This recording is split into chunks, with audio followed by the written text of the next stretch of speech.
Welcome to 99 TV. నేను నవీన్. బులెటిన్లో details చూద్దాం. సింగరేణి బొగ్గు స్కామ్ అంశంపై గవర్నర్ జిష్ణుదేవ్ వర్మను బీఆర్ఎస్ నేతలు కలవనున్నారు.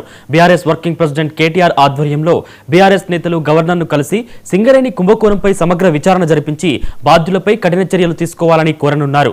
సింగరేణిలో జరిగిన అవినీతికి సంబంధించిన ఆధారాలు, వివరాలతో కూడిన సమగ్ర నివేదికను గవర్నర్కు అందించనున్నారు.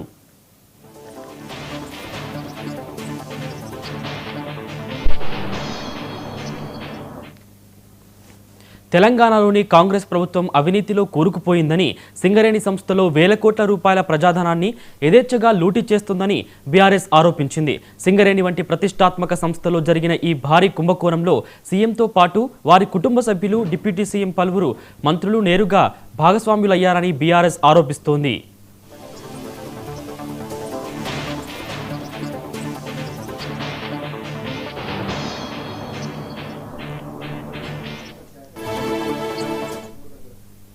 రాజ్యాంగబద్ధమైన పదవిలో ఉన్న గవర్నర్ వెంటనే స్పందించి సింగరేణి వ్యవహారంపై తగిన చర్యలు తీసుకోవాలని బీఆర్ఎస్ నేతల బృందం విజ్ఞప్తి చేయనుంది.